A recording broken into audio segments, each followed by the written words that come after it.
Hey guys, Mike here. Technical difficulties, holy cow. Sometimes that happens when you're going to go live. So if you were tuned in there while I was trying to do my How's the Market update, you realize went off the rails. Actually, somebody came to my house where I was shooting the film to do some work, and right in the middle of me filming my market update. So take one did not go so well. So now we're in the mobile office. You got to think on your feet sometimes. Let's do this again. Let's try this market update. I'm going to have to start from scratch because I had to delete everything that happened before. But hey, that happens. Sometimes when you're live, it doesn't go the way you expected. So, little disclaimer. What we're going to talk about right now is the September market stats and how they affected the market year to date and what you can look for going forward. Disclaimer is these are MLS reported stats through our Yellowknife Real Estate Board MLS. Obviously, it doesn't include any private sales, off-market sales, or anything like that. So what I'm reporting on here is what we report as real estate agents to the Yellowknife Real Estate Board and in our electronic MLS system. Also, this information can be yours monthly in my newsletter. It's a little bit more mid-level in my newsletter. Try to go into a little bit more depth here with the video, but in the newsletter, I send that out monthly to my subscribers, which are over 250 right now, and you can get this information about the Yellowknife real estate market on a monthly basis. So let's dive right in like I did before. So September numbers, we did see a drop in September. So the month of September had only 16 sales as compared to 23 of last year. That's a 30% drop. There's no denying that it was a slower September. What that meant in terms of volume is 7.1 million sold this year against 10.6 last year. And again, I'm kind of rounding those numbers just for ease of communication's sake, which was a 33% decrease, and makes sense given that the volume was down. What that did do for us with the dropped volume is it gave us a spike in our average price. The average price of a sale for September was $444,500 compared to earlier. If you compare that to August was actually only $409. So we did see a spike, which, as I'll talk about in a bit, helped spike our year-to-date average sales. So, I mean, goes to stand to reason. Less sales, you're going to have likely a higher average price. So we've seen a little bit bigger stuff moving. Days on market continue to trend down. They have all year. September, the average days on market was 75. For September of last year, 114, so a significant 34% drop there. With those 75 average days on market, that's actually about 12 days higher than August, meaning some of that stuff that's a little bit longer in the tooth is coming off the market. Some of those homes that have been sitting for a little bit longer are moving. So let's talk about where that puts us year to date. So our year-to-date numbers still pretty solid. Units sold were up 11.34%.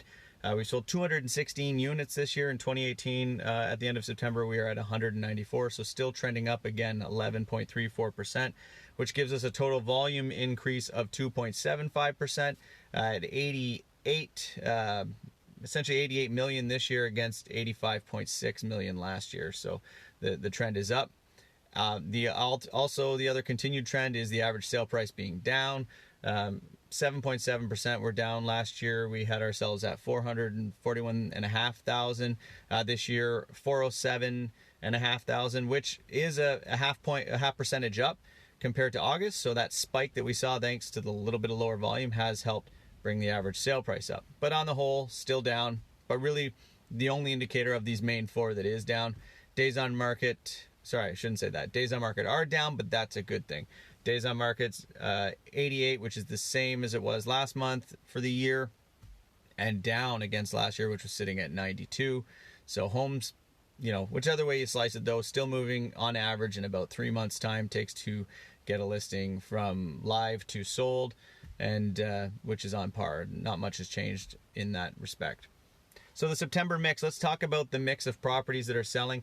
If you remember the August numbers, or if you saw my video about the August numbers, the mix was very, very slanted towards single family and manufactured and mobile homes. They took the majority, leaving kind of condos in the dust. This month, in September, that balanced itself out a lot better. Actually, single family homes, 5 transactions, manufactured mobile homes, 5, and condos and townhomes actually took 6. So a recovery for condos and townhomes, which had a pretty rough August. and that compares pretty favorably to 2018 in terms of its mix. Again, a flat balanced mix in 2018, just with some higher numbers due to the higher volume sold. So let's talk about what is currently happening in the market.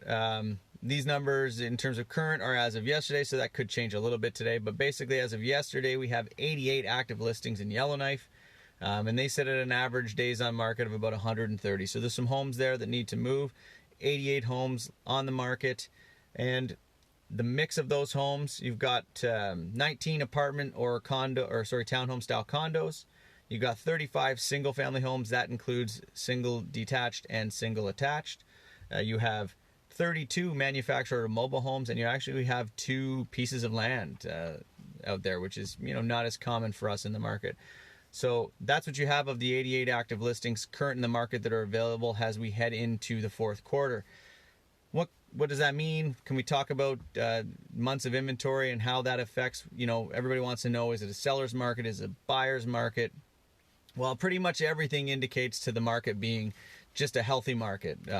If we use months of inventory as the benchmark, you have just over 3 months of inventory in condos, which is a huge. In August, if you remember, the months of inventory were 9.5 months.